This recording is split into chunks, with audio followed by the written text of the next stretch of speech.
Assalamualaikum warahmatullahi wabarakatuh. Selamat pagi.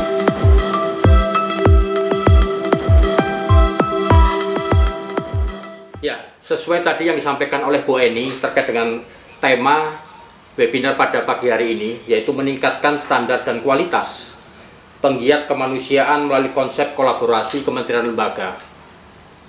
Saya dari Basarnas menyampaikan presentasi pada kesempatan pagi hari ini dengan judul paper adalah pengelolaan potensi pencarian dan pertolongan. Kita bisa lihat slide yang sudah kami siapkan. Yang pertama adalah terkait dengan dasar hukum penyelenggaraan pencarian dan pertolongan, yaitu Undang-Undang Nomor 29 Tahun 2014 tentang pencarian pertolongan. Yang kedua adalah Peraturan Pemerintah Nomor 21 Tahun 2017 tentang pembinaan potensi pencarian pertolongan, dan yang terakhir terkait dengan Peraturan Kepala Badan Nasional Pencarian Pertolongan Nomor 14 Tahun 2017. Nah, kita masuk ke pembinaan potensi pencarian pertolongan. Saya pada saat menyampaikan sebuah gagasan terkait dengan masalah webinar ini, kami diskusi dengan para narasumber, ada Pak Ari Hikmat, ada Pak Naim, dan Pak Deputi Pencegahan BNPB, Pak Lili. Kami menyampaikan, ya seperti yang disampaikan oleh Ibu Eni tadi, ada banyak penggiat kemanusiaan, dan kalau di Badan Nasional Pencarian Pertolongan atau yang biasa dikenal Basarnas, itu adalah potensi SAR. Di tempat-tempat lain, di Kementerian Sosial misalnya ada Tagana dan macam-macam. Dan saya yakin juga di Kementerian Sosial juga ada organisasi kepemudaan, dan BNPB juga demikian.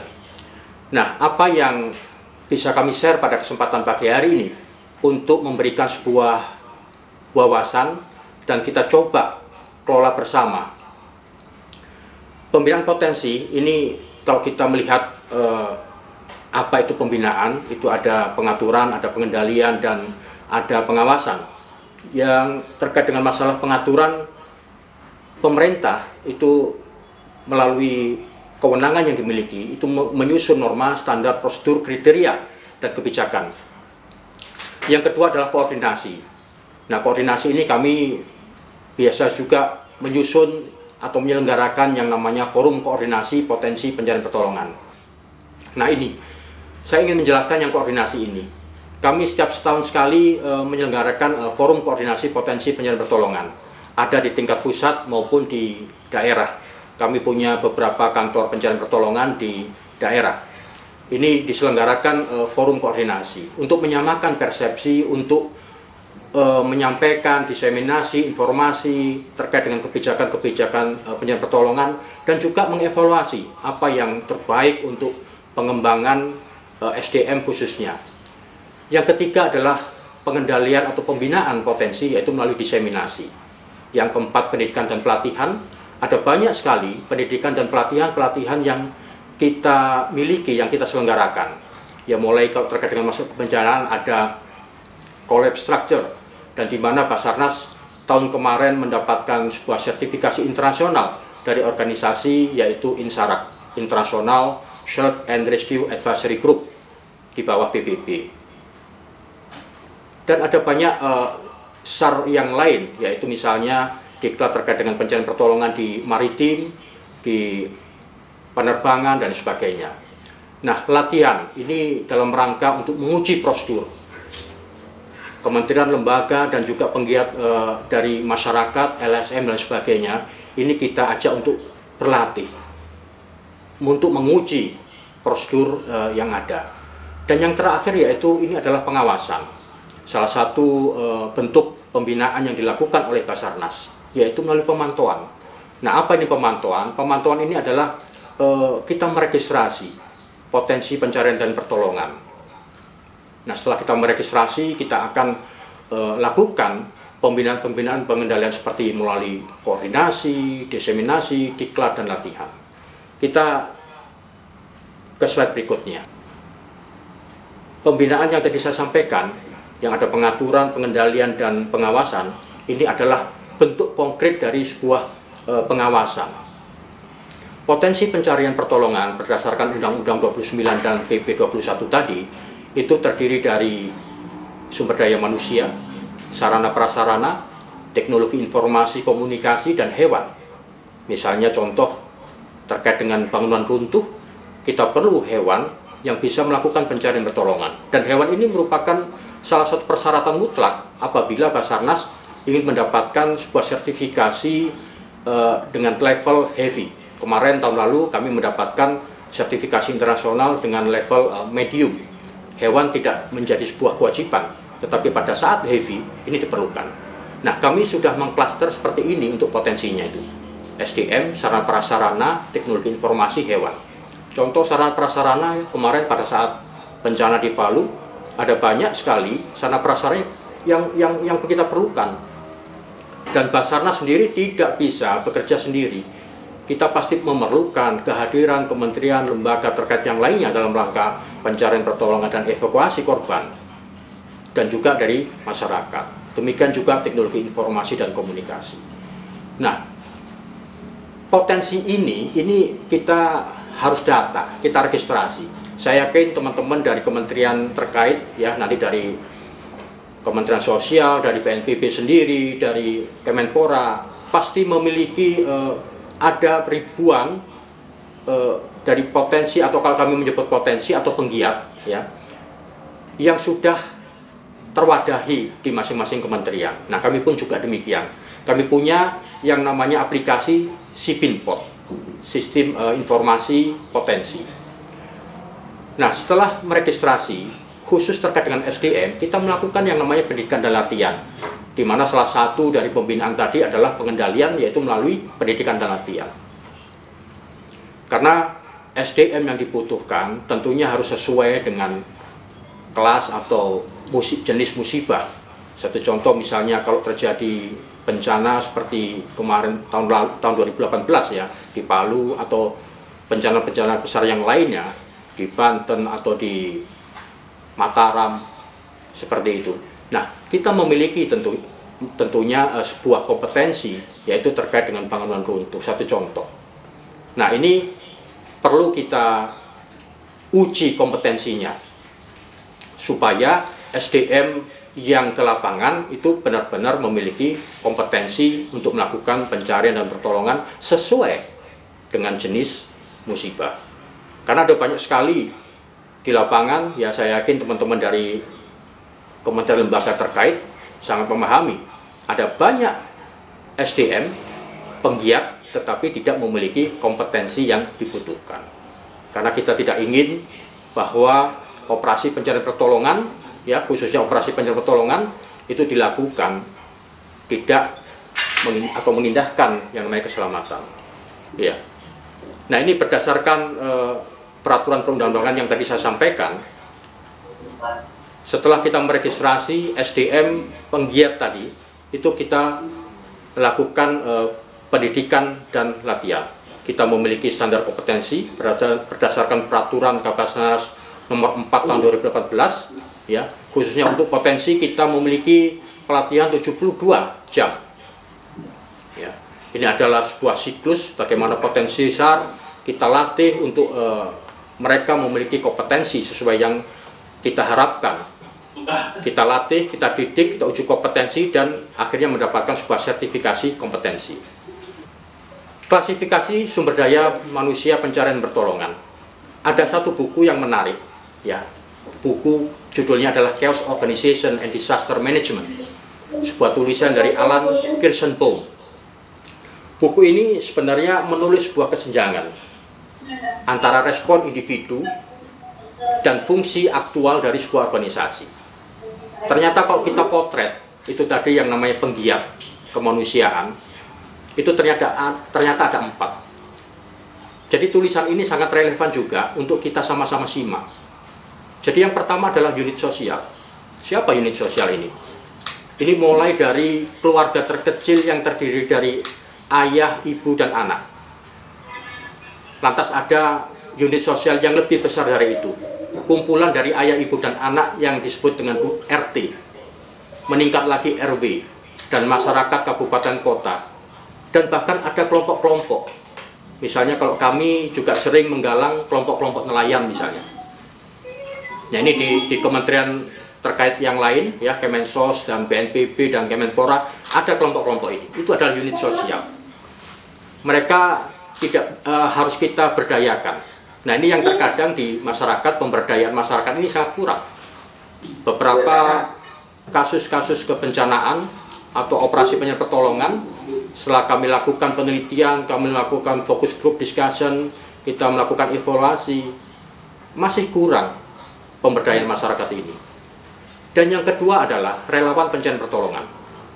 Orang yang memiliki militansi untuk melakukan pencarian pertolongan, untuk bergerak di bidang kemanusiaan, militansinya sangat tinggi. Tetapi ada kekurangan dari relawan ini. Seringkali mereka tidak memikirkan organisasi yang profesional. Tapi ini adalah sebuah potensi kelompok yang bisa kita ajak untuk melakukan, khususnya dari kami adalah pencarian pertolongan.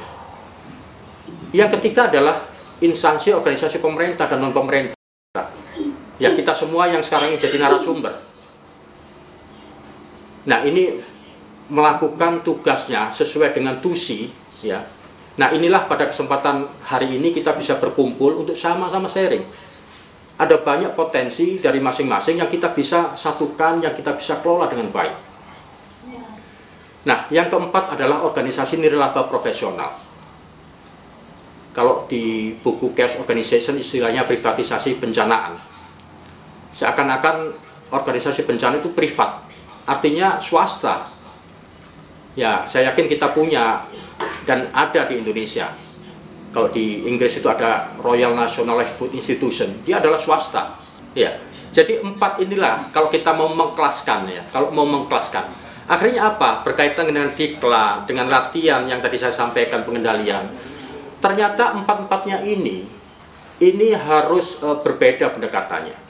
Kalau unit sosial tadi, inilah yang perlu kita lakukan bimbingan teknik, mungkin 1 hari sosialisasi kepada masyarakat. Relawan pencarian pertolongan, ya kalau kami punya 72 JP, ya, itu kita berikan ke relawan.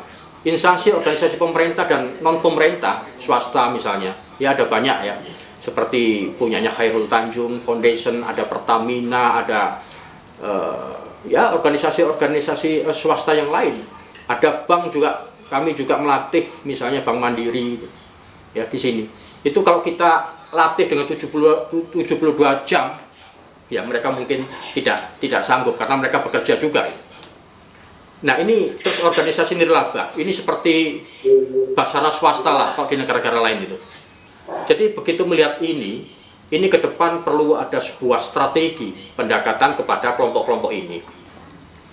Nah, tata kelola di dalam sebuah Sendai Framework for Disaster Risk Reduction itu ada satu prioritas rencana aksi, yaitu tata kelola dalam rangka pengurangan risiko bencana.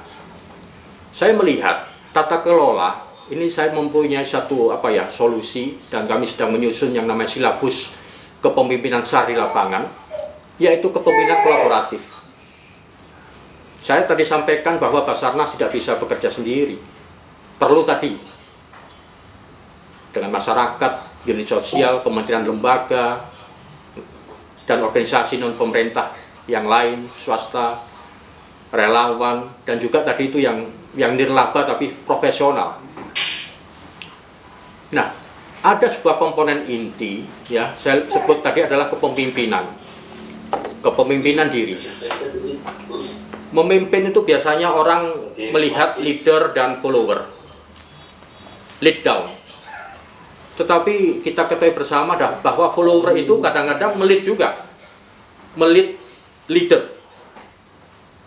Sehingga di situ ada kalau tadi lead down, ini malah justru lead up. Tidak hanya sekedar lead down dan lead up, kita perlu yang namanya ngobrol bareng bersama seperti sekarang ini. Ini ada lead across sebenarnya kita ini, ya. Tetapi yang lebih penting dari lead up, lead down, dan lead across tadi itu yaitu lead in. Seorang diri saya melihat diri saya sendiri. Sebuah organisasi Basarnas harus melihat organisasinya sendiri. Ternyata begitu kita melihat ke dalam siapa diri kita, Lantas kalau organisasi adalah siapa organisasi kita? Apakah kita dulu ada, pernah 50 tahun yang lalu, 100 tahun yang lalu kita ada, 200 tahun yang lalu ada? Apakah 50 tahun ke depan kita ada, 100 tahun ke depan kita ada? Begitu kita sudah lead in, ternyata kita butuh yang namanya kolaborasi dengan orang lain. Kita akan rindu yang namanya kolaborasi. Saya sekarang rindu dengan kementerian lembaga yang lain, Basarnas tidak bisa bekerja sendiri. Oleh karena itu saya komunikasi dengan Pak Lili, Pak ini kita sama Pak Hari, sama Pak Naim, ayo bareng ini kita kolaborasi. Karena setelah begitu kita melihat diri kita sendiri, kita nggak mampu, kita perlu yang namanya kolaborasi dengan yang lain. Jadi kompetensi inti yang pertama adalah kepemimpinan diri, self leadership. Nah, yang kedua adalah kecerdasan. Ya. Salah satu bentuk kecerdasan adalah intelektual. Tadi saya sampaikan di salah satu bentuk pengendalian, yaitu diklat. Bencana seperti sekarang, siapa yang dibutuhkan? Oh, tenaga medis. Sehingga perlu yang namanya kecerdasan intelektual. Seseorang yang melakukan pencarian pertolongan, kalau itu musibah maritim, penyelaman, perlu orang-orang yang bisa menyelam. Oleh karena itu ada keterbatasan di kami misalnya, kami harus kontak teman-teman di TNI, bahkan masyarakat. Tadi saya lihat ada juga dari kelompok masyarakat, Bu Tanti ya, ikut serta dalam ini. Beliau adalah penyelam, ikut serta dalam musibah maritim. Kecerdasan intelektual, emosional dan spiritual. Ternyata operasi SAR itu bisa tidak hanya hari per hari, bisa minggu, bahkan bisa bulan. Orang perlu yang namanya adversity, ketahanan tadi itu. Itulah perlunya sebuah diklat training, dan kami menciptakan training itu. Nah, ini nanti kami perlu sharing dengan teman-teman yang lain dari kementerian lembaga yang terkait yang lainnya yang hadir pada kesempatan ini. Orkestrasi tim, ya. Kami diskusi juga dengan UN OCHA, ya, dan kementerian lembaga yang terkait yang lainnya. Ada banyak sekali tim yang terjun ke masyarakat pada saat musibah. Nah, ini perlu yang namanya sebuah orkestrasi. Siapa berbuat apa. Sehingga di lapangan itu bisa lebih bagus lagi, responnya lebih bagus. Seperti tadi saya sampaikan, salah satu dari Sendai Framework for Disaster Risk Reduction. Ya. Nah, ini yang kita bangun saat ini. Semoga setelah webinar ini tidak kembali ke masing-masing saja gitu ya. Kita tetap keep in touch ya, tetap kontak satu sama lain. Dengan Kementerian Sosial, dengan BNPB, dengan Kementerian Pemuda Olahraga, bagaimana mengelola penggiat kemanusiaan ini. Karena ada banyak kelompok-kelompok, ya, tapi kita belum menjaring, ya, networkingnya harus dikelola dengan baik. Saya kira itu poin-poin yang bisa kami sampaikan pada kesempatan pagi hari ini. Dan semoga ini merupakan awal yang baik ya, koordinasi ini semakin kita tingkatkan. Saya kira